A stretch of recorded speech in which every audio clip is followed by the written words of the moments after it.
wala takun al-khamisa fatahlik, dan jangan jadi yang kelima.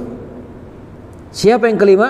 Kata sahabat Abu Darda, wa huwa alladzi la ya'lamu wa la yata'allamu wa la yastami'u wa la yuhibbu man ya'malu dzalik.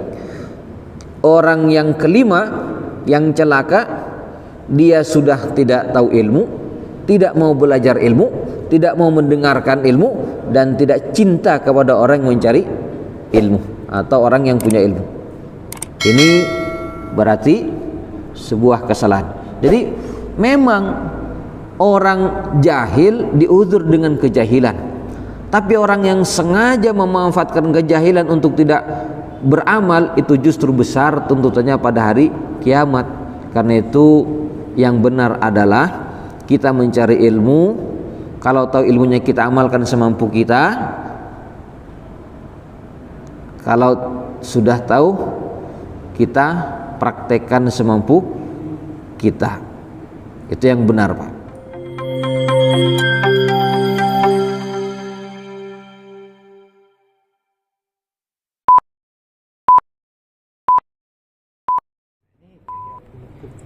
Assalamualaikum warahmatullahi wabarakatuh.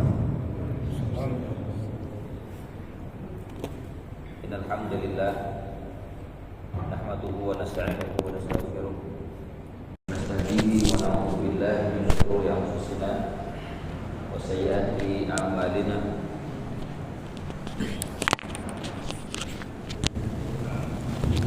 May yahdihillahu fala mudhillalah wa may yudlilhu fala hadiyalah. Asyhadu an la ilaha illallah wa asyhadu anna Muhammadan abduhu wa rasuluh la nabiyya ba'dah. Allahumma anfa'na bima 'allamtana wa 'allimna ma yanfa'una wa zidna ilma. Allahumma inna na'udzubika min qalbin la yakhsha wa min nafsin la tashba wa min 'ilmin la yanfa wa min da'watin la yustajabu laha wa karaman ya rabbal alamin.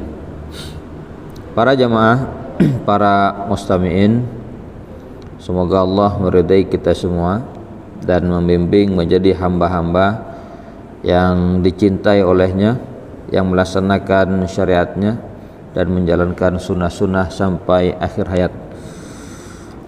Pembahasan kita pada kesempatan ini masih membicarakan tentang hadis Rasul yang ditakhrij oleh Al-Imam Al-Bukhari.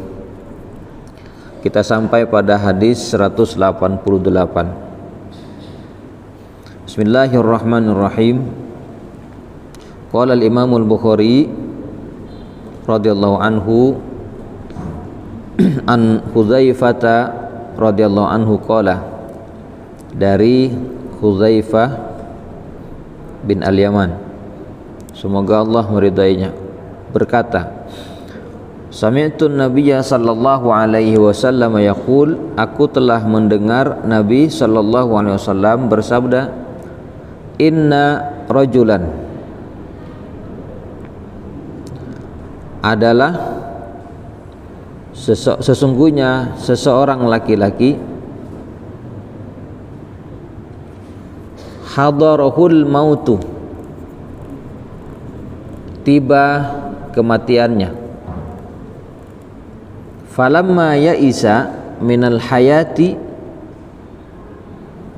ketika ia berputus asa dari hidup, awsa ahlahu,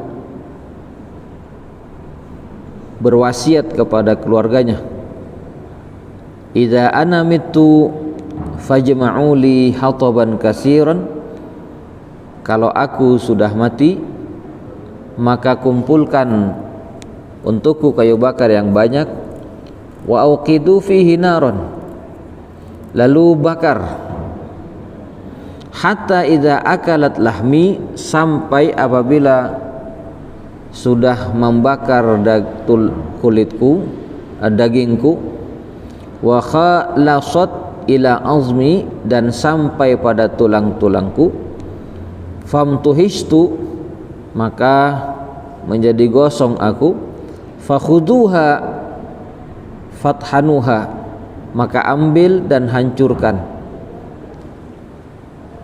Sumanzuru yauman rohan, kemudian lihatlah oleh kalian di hari yang tenang. Fazruhu fil yami, lalu buang ke lautan abunya. Fafa'alu fajama'ahu Allah Ta'ala, lalu mereka melakukannya, maka Allah mengumpulkannya. Faqala lahu, mengumpulkan debunya dan menghidupkan kembali. Lalu Allah berfirman kepadanya, lima fa'alta dzalika, kenapa kamu kerjakan itu? Qala, dia menjawab, min khasyatika, karena dari rasa takut kepadamu ya Allah. Faghfarallahu lahu, maka Allah mengampuninya. Para jemaah sekalian yang sama-sama berbahagia, di sini hadis ini menarik tentang pengalaman seseorang pada zaman dahulu.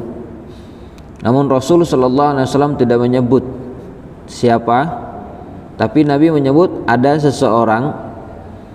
Dalam penjelasan di sini, laki-laki ini adalah seorang yang selalu menggali kubur, atau pekerjaannya dia menggali kubur. Yasrikul akfan, kalau di sini dikatakan nabashan lil kuburi yasrikul akfan, dia menggali kubur dan mencuri kain kafan, tapi tidak disebut namanya. Lam yusamma, tidak disebut namanya. Tapi kalau Nabi menceritakan, dan ini apalagi takhrijnya Imam Bukhari, pasti adanya. Nah, Nabi mengatakan sesungguhnya ada seorang laki-laki ketika sudah menjelang kematiannya, dia putus asa dari hidup karena mungkin ada dosa-dosa yang dikerjakan, tapi ada rasa takut kepada Allah. Ausa ahlahu, dia berwasiat kepada keluarganya, kalau saya sudah mati, kumpulkan kayu bakar yang banyak, lalu bakar sampai aku masukkan jasadnya ke dalam api itu, sampai kalau sudah terbakar semua, kulit dan daging hancur, tulang-tulang juga sudah hancur, maka ambil, hancurkan jadi abu, buang ke lautan. Dan dikerjakan oleh keluarganya. Lalu ketika dibuang ke lautan, Allah berfirman, Allah mengumpulkan. Dalam hadis yang lain Allah mengatakan kun, jadilah. Maksudnya apa? Allah berfirman kepada lautan, debu-debu itu dikembalikan ke pantai, ke daratan. Lalu Allah berfirman kepada tanah tadi, kun, jadilah manusia yang hidup kembali. Lalu Allah menanyakan, lima fa'alta dzalika, kenapa kamu melakukan ini? Menyuruh jasadmu dibakar lalu dibuang ke lautan. Ternyata orang tadi menjawab, min khasyatika, karena takut kepadamu ya Allah. Punya banyak dosa tapi dia tidak tahu cara untuk bertobat. Dia merasa punya banyak dosa tapi tidak tahu caranya bertobat kepada Allah. Dan dia menyangka Allah tidak mampu menghidupkan. Dia menyangka Allah akan membiarkannya. Disangkanya Allah tidak bisa menghidupkan kembali. Lalu kata Nabi, faghfarallahu lahu, Allah ampuni dia. Karena rasa takut, meskipun dia tidak tahu, karena rasa takutnya, tapi akhirnya oleh Allah diampuni. Ini menunjukkan betapa besar kasih sayang dan ampunan Allah kepada hamba-hambanya. Ya memang para jamaah sekalian, di antara kita, semua kita tidak ada yang sempurna. Kalau Rasul menceritakan ini, ada harapan besar. Selama kita beriman, takut kepada Allah, selama itu ada harapan besar untuk diampuni olehnya. Memang yang namanya manusia tidak lepas dari yang namanya salah dan lupa, apalagi kita sebagai manusia biasa. Termasuk ketika kita tidak punya ilmu, misalkan cuman ada proses. Kalau umpama kita tidak tahu ilmu, lalu kita salah dalam beramal, apakah langsung diampuni? Nah, itu ada proses. Bagaimana prosesnya? Kalau hamba melakukan dosa, dan itu dosa-dosa besar karena mungkin ketidaktahuannya atau disebut dengan jahil, bodoh, maka Allah Subhanahu wa ta'ala akan mengampuni karena ketidaktahuan tadi. Umpama kita sholat salah caranya, melakukan dosa tidak tahu kalau ilmu, kalau itu adalah dosa, jahil. Kan gitu kata Nabi SAW dalam sebuah hadis, Rufi'al aqlam an salasa, diangkat pena tidak dicatat sebagai sebuah dosa dari 3 orang. Dari anis shaghir, anis sobiyi, hatta yakbar, anak kecil sampai menjadi besar, sampai menjadi balik, dia melakukan dosa tidak dikatakan dosa. Kemudian anak ngecok didatang ke, kan biasa lagi lambak, mungkin wadah pauna datang kena ikut gi misalkan gi nyaman anak tahun tinggal ilmu na kita balik tak dosa keng setusa orang tuana sampai menjadi besar dewasa balik, baru kalau dia masih melakukan dosa maka dicatat sebagai suatu dosa. Yang kedua kata Nabi, anin naim hatta yastaikid, orang tidur sampai dia bangun pas alal-akal dosa tidak dianggap sebagai dosa, namanya juga orang tidur tidak sadar, sampai dia bangun dan sadar lalu melakukan perbuatan yang dilarang agama, baru dikatakan sebagai suatu dosa. Yang ketiga kata Nabi, anil jahil hatta ya'lam, orang yang jahil sampai dia tahu lalu melakukan suatu dosa, jahil tidak tahu ilmunya, maka tidak dianggap sebagai dosa, diuzur, diampuni. Kalau sudah tahu ilmunya, baru kalau melakukan dosa dikatakan sebagai dosa. Karena itu Allah berfirman, qul hal yastawil ladzina ya'lamuna wal ladzina la ya'lamun, katakan apakah sama orang yang sudah tahu dengan orang yang tidak tahu? Ini perlu tidak dijawab, tidak perlu dijawab. Kenapa? Cukup dipahami bahwa tidak sama orang yang tidak tahu dengan orang yang tahu. Nanti ada orang jangan salah paham, kalau begitu tidak usah cari ilmu, biar tidak berat tuntutannya kan? Tidak begitu juga Pak. Tetap ada tuntutan selanjutnya. Tidak tahu ilmunya bukan berarti diringankan. Tetap ada kewajiban, kalau tidak tahu ilmu wajib belajar ilmu agama. Kalaupun dia salah karena ketidaktahuan memang akan diuzur, tapi kalau dia sengaja tidak mau belajar ilmu, tuntutannya nanti pada hari kiamat ditanya, kamu melakukan ini lalu kamu tidak tahu ilmunya, memang diuzur, tapi ditanya kenapa kamu tidak mau belajar, padahal agama sudah diturunkan, ilmu, majelis ilmu di mana-mana, kok tidak mau belajar? Nah, tuntutannya karena tidak mau belajar, sibuk dengan urusan dunia. Jadi bukan enak Pak, yang punya ilmu tidak diamalkan, ilmunya berat. Sesuai dengan hadis Nabi bersabda, inna asyaddan nasi azaban yaumal qiyamah lam yanfa' ilmuhu, orang yang keras azabnya pada hari kiamat, alim lam yanfa' ilmuhu, lam yanfa' bi ilmi, orang tahu ilmu tapi tidak bermanfaat ilmunya, tidak diamalkan dan tidak disebarkan, tak manfaat. Tahu ilmu tidak diamalkan berat, tidak tahu ilmu tidak mau belajar pun juga berat. Memang kesalahannya mungkin diuzur karena kebodohan, tapi bukan berarti tenang, tetap wajib diperintah mencari ilmu. Makanya kata Nabi, thalabul ilmi faridatun ala kulli muslimin. Oh, nyari ilmu pernikah wajib, faridah berarti wajib, tidak saben-saben orang Islam. Berarti kalau doa wajib ditinggalkan berdosa.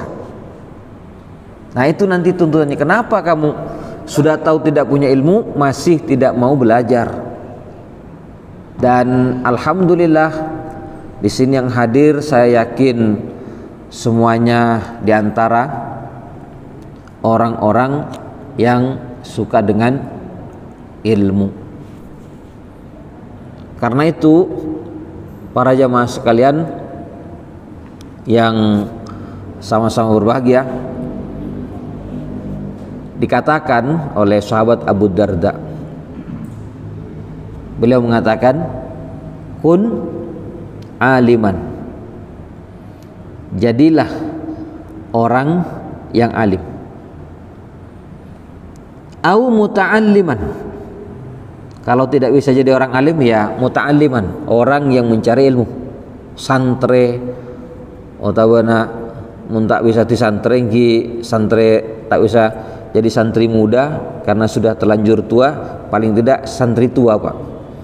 Tidak bisa masuk pesantren karena sudah lewat usia, paling tidak ikut pengajian. Au musta'aliman, atau orang yang mendengarkan, yang mencari ilmu atau memberi ilmu, jadi pendengar. Au muhibban, atau menjadi pecinta, mencintai orang yang berilmu. Beda dengan tidak suka dengan para ilmu, para alim. Wala takun al-khamisa fatahlik, dan jangan jadi yang kelima. Siapa yang kelima? Kata sahabat Abu Darda, wa huwa alladzi la ya'lamu wa la yata'allamu wa la yastami'u wa la yuhibbu man ya'mal dzalik. Orang yang kelima yang celaka, dia sudah tidak tahu ilmu, tidak mau belajar ilmu, tidak mau mendengarkan ilmu, dan tidak cinta kepada orang yang mencari ilmu atau orang yang punya ilmu. Ini berarti sebuah kesalahan. Jadi memang orang jahil diuzur dengan kejahilan, tapi orang yang sengaja memanfaatkan kejahilan untuk tidak beramal itu justru besar tuntutannya pada hari kiamat. Karena itu yang benar adalah kita mencari ilmu, kalau tahu ilmunya kita amalkan semampu kita, kalau sudah tahu kita praktekkan semampu kita. Itu yang benar Pak. Semoga kita dijadikan oleh Allah orang-orang yang suka dengan ilmu, sehingga amal yang kita kerjakan sesuai dengan yang telah digariskan ilmunya oleh Allah Subhanahu wa ta'ala. Dalam hadis Rasul dikatakan, beliau mengatakan innal ulama warasatul anbiya, sesungguhnya para ulama adalah pewaris para nabi. Kenapa? Kalau bukan ulama siapa yang akan kita ikuti Pak? Karena kita pernah dulu ya, ketika saya nyampaikan menurut ulama ini, menurut ulama itu, lalu ada yang protes, Ustadz kenapa sih kok disebutnya ulama terus, kok tidak Quran hadis, kok selalu ulama? Kita kan harus ikut Quran hadis, bukan ulama. Bahkan saya tanya kepada ustadz-ustadz yang lulusan Timur Tengah, katanya wajib ikut Quran hadis, bukan ikut ulama. Lalu saya balik tanya, ustadz sampean itu belajarnya kepada siapa sih? Apa langsung kepada Rasul dan sahabat, atau juga kepada para ulama? Karena kalau orang tidak belajar kepada ulama, maka gurunya adalah setan. Seperti dikatakan oleh para ulama, kalau tidak belajar kepada ulama, maka gurunya adalah setan. Maksudnya apa? Yang meriwayatkan ilmu, yang mewariskan ilmu adalah para ulama, dan itu dari para nabi. Makanya dia mengatakan innal ulama warasatul anbiya, sesungguhnya ulama adalah pewaris para nabi. Wa innal anbiya lam yuwarrisu dinaran wala dirhaman, innama warasul ilmah. dan para nabi tidak mewarisi dinar dirham, tapi yang mereka warisi adalah mereka mewariskan ilmu. Faman akhadhahu faqad akhadha bihadzin wafirin, dan barang siapa yang mengambil ilmu maka dia telah mengambil keuntungan yang sangat besar. Berarti di sini kita dimotivasi supaya belajar ilmu, supaya mengadakan majelis-majelis ilmu, hadir-hadir ke majelis ilmu untuk mempersiapkan. Dan kita juga perlu memahami rahmat dan ampunan Allah begitu luasnya. Karena itu kita harus punya semangat untuk selalu belajar ilmu Allah. Ini hadis yang pertama. Hadis yang selanjutnya 189. An Abi Hurairah radhiyallahu anhu, dari Abu Hurairah semoga Allah meridainya. An Nabi sallallahu alaihi wasallam qala, dari Nabi sallallahu alaihi wasallam bersabda, kanat banu Israila tasusuhumul anbiya. Kata Nabi, adalah Bani Israel dipelihara oleh para anbiya, para nabi. Kullama halaka nabiyun, setiap kali meninggal seorang nabi, khalafahu nabiyun, maka diganti oleh nabi yang lain. Wa innahu la nabiyya ba'di, dan sesungguhnya tidak ada lagi nabi setelahku. Wasatakunu khulafa'u fayaksurun, dan akan ada para khulafa, para pemimpin, dan mereka berjumlah banyak. Qalu, mereka bertanya, para sahabat bertanya, fama ta'muruna, apa yang kau perintahkan pada kami ya Rasulullah? Qala, bersabda Rasul, fu bai'atal awwali fal awwal, berikanlah atau tunaikanlah baiat yang pertama kepada pemimpin yang pertama, maka yang pertama a'tuhum haqqahum, berikan kepada mereka haknya. Fa innallaha sa'iluhum ammastar'ahum, karena sungguhnya Allah akan menanyakan kepada mereka tentang apa yang telah mereka pimpin. Para jemaah sekalian yang sama-sama berbahagia, ini hadis juga menjelaskan beberapa persoalan di sini. Yang pertama tentang Bani Israel, di mana Nabi mengatakan adalah Bani Israel tasusuhumul anbiya'u, mereka dijaga oleh para anbiya, dan memang suku yang paling banyak diberikannya nabi oleh Allah adalah Bani Israel, dan itu disebutkan dalam surat Al-Maidah. Idz qala Musa liqaumihi uzkuru ni'matallahi alaikum iz ja'ala fikum anbiya'a wa ja'alakum mulukan.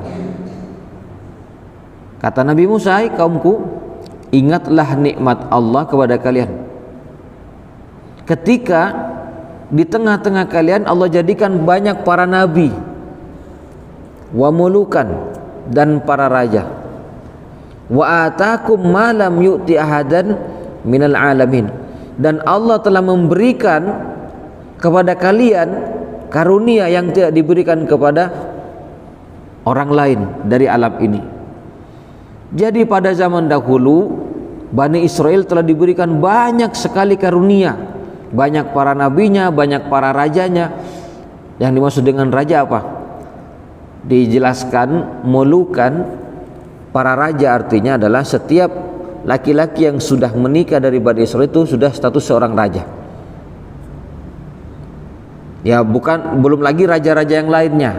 Sejak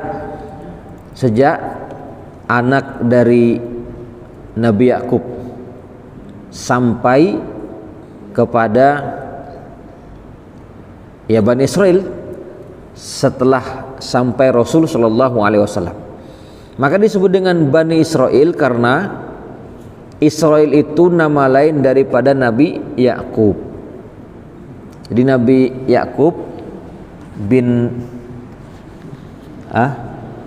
Yusuf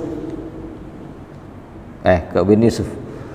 Nabi Yakub bin Ishak. Alhamdulillah tak ngantuk, jangan gue ngantuk. Nabi Yakub bin Ishak. Kalau Yusuf bin Yakub. Coba balik Pak. Gimana tak ngantuk maksudnya. Nabi Yakub itu nama lainnya adalah Israil. Kan dalam suatu riwayat,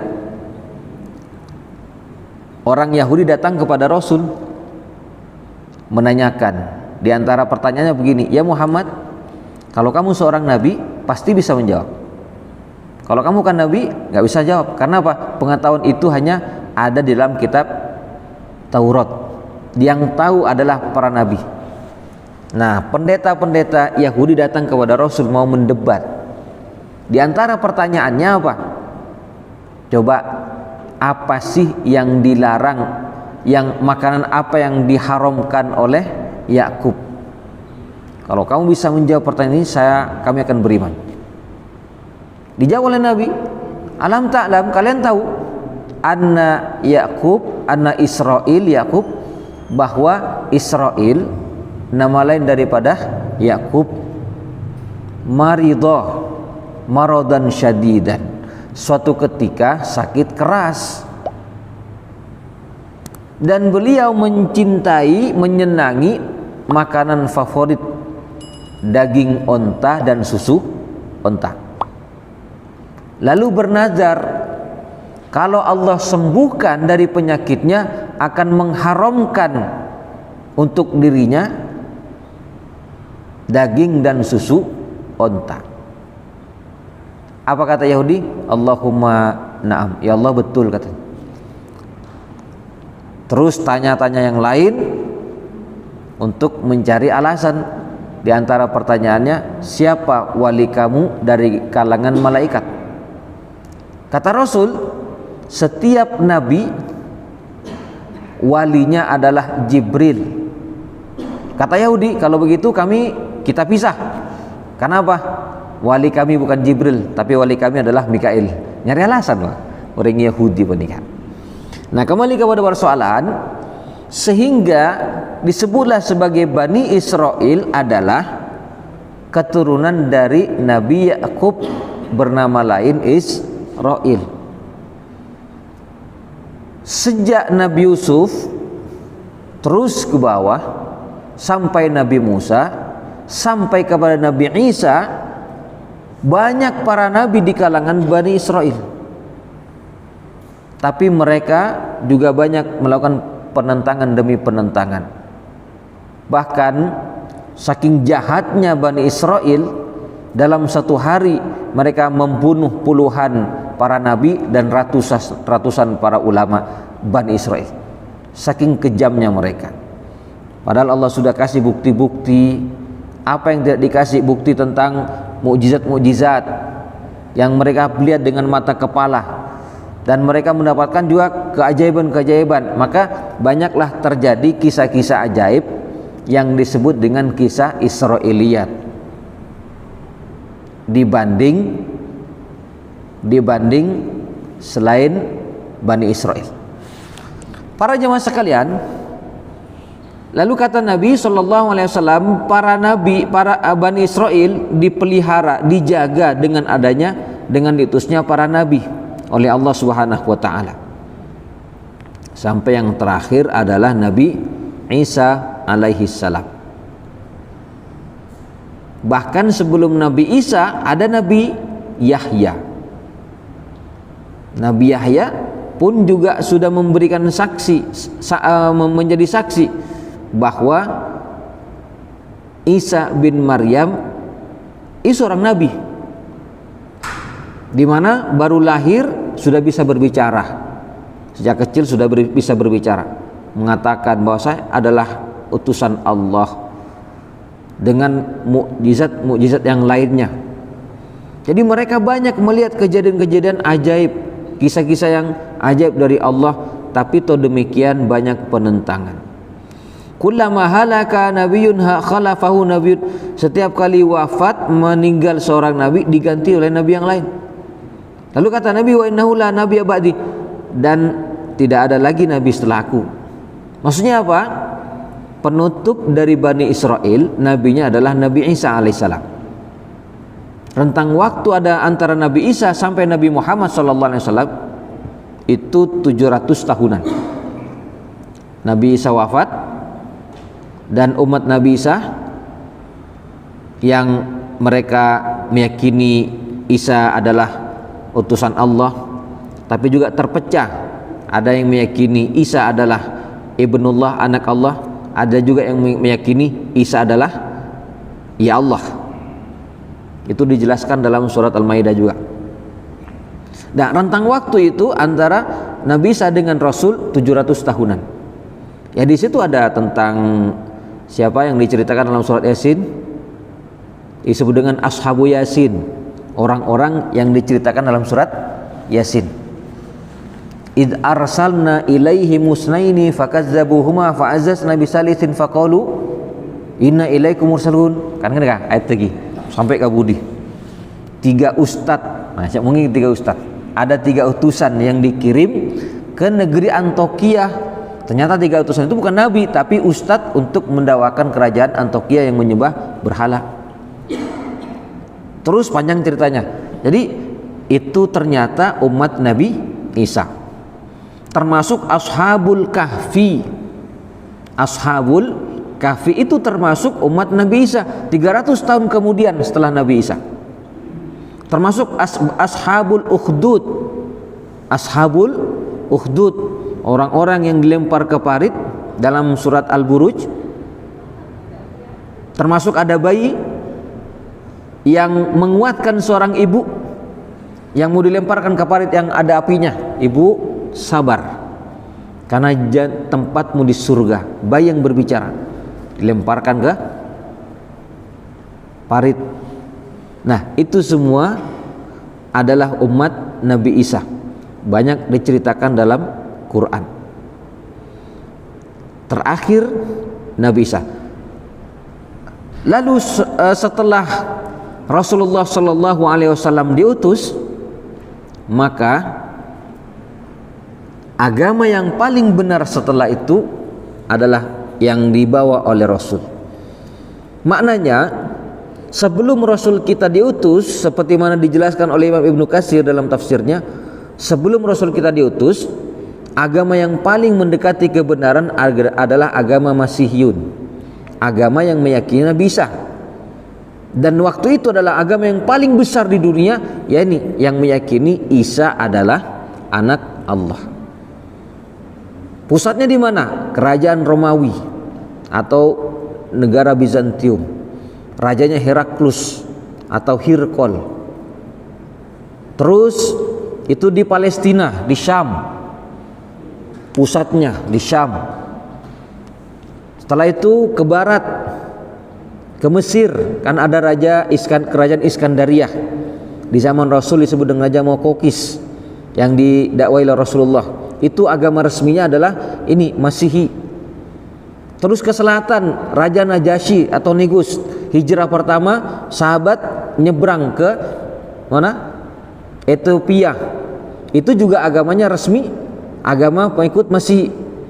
Nyebrang ke daerah Arab, disebut dengan kerajaan Abraha. Itu sebenarnya bukan raja tapi gubernur yang di bawah kekuasaan Raja Najasyi, yang diceritakan dalam surat Alam Tara kaifa fa'ala rabbuka bi ashabil fil. Itu agamanya adalah agama Masihi.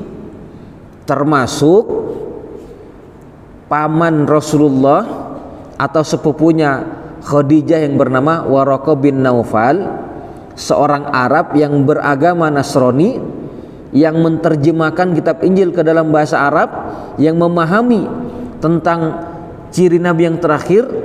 Dan ketika Rasul mendapatkan wahyu pertama, Iqra bismi rabbikal ladzi khalaq, lalu dibawa oleh Khadijah kepada ini Waraqah bin Naufal, di mana Waraqah bin Naufal mengatakan hadzan namus alladzi nazzalallahu bi Musa.